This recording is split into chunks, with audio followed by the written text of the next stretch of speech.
ప్రభువైన యేసుక్రీస్తు నామములో అందరికీ శుభాభివందనములండి. ఈరోజు మనం ధ్యానించుకోబోయే వాక్యము కీర్తనల గ్రంథము 33 అధ్యాయము 14వ వచనం. ఇక్కడ ఏం రాస్తుందంటే, తానున్న నివాస స్థలములో నుండి భూలోక నివాసులందరి వైపు ఆయన చూచుచున్నాడు. దేవుడు తాను అనంటే దేవుడు, తండ్రి అయిన దేవుడు ఆయన ఉన్నటువంటి నివాస స్థలంలో, ఆయనకు ఒక నివాస స్థలం ఉందంటండి. దేవుడు ఉండేటువంటి, దేవునికి కూడా ఒక స్థలం ఉంది, ఆయన నివసించేటువంటి స్థలము. ఆయన నివాస స్థలము నుండి ఆయన ఏం చేస్తున్నాడు? భూలోక నివాసులందరినీ ఆయన తేరి చూస్తున్నాడు అని చెప్తున్నాడండి. మనం ఏం చేస్తాము? మన ప్రతి ఒక్క పని అండి, ఇక్కడ ఏమైతే ఉందంటే మన నడక, మన ప్రవర్తన, మాట, చూపులు, వేషధారణ అంతా దేవుడు చూస్తున్నాడని ఎరిగి మనం జాగ్రత్తగా నడుచుకోవాలండి. ఏమేమి చూస్తున్నాడంటే, దేవుడు మనల్ని చూస్తున్నాడు. మనం అనుకుంటాం కదా ఎవరు మనల్ని చూడలేదు అనేసి. దేవుడు మనల్ని చూస్తున్నాడండి.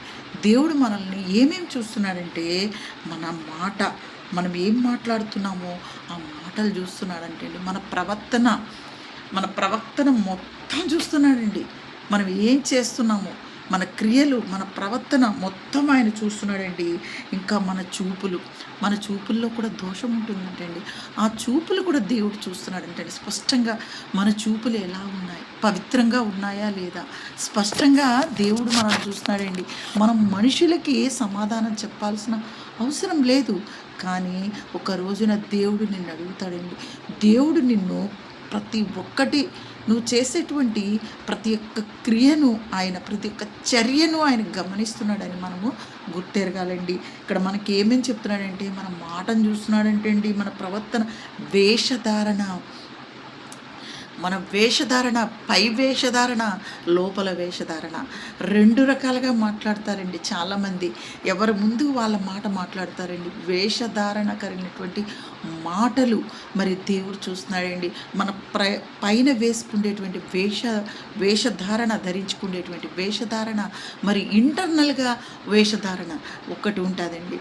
అవన్నీ దేవుడు గమనిస్తున్నాడని బైబిల్ వాక్యంలో చెప్తున్నాడండి. మనం దేవుడు నిత్యము మనల్ని గమనిస్తున్నాడు, మనల్ని కాపాడువాడు, రక్షించువాడు, మనల్ని సృష్టించినటువంటి దేవాతి దేవుడు నీ పడకని, మరి నీ సమస్తాన్ని ఆయన గమనిస్తున్నాడని గుర్తిరిగి భయము కలిగి నీతి ప్రవర్తనతో జీవించాలండి. ఎందుకంటే భూమి మీద ఈ శరీరంతో, ఈ రక్త మాంసాలతో చేసినటువంటి ప్రతి క్రియ, అవి మంచివైనను సరే, చెడ్డవైనను సరే, ప్రతి దానికి మనము లెక్క అప్పు చెప్పాల్సిన శక్తి ఒక ఆయన ఉన్నారండి. ఆయనే తండ్రి అయిన దేవుడు. ఆ దేవునికి భయపడుతున్నామా మనము? మరి మన ఒక క్రియల్లో మనం జాగ్రత్తగా జీవిస్తున్నామా? ఒకసారి గుర్తు చేసుకోవాలని ప్రభు పేరిట విన్నవించుకుంటున్నానండి. ఈ వాక్యం పేరిట నన్ను నేను హెచ్చరించుకుంటూ మరి మీ అందరికీ విన్నవించుకుంటున్నానండి.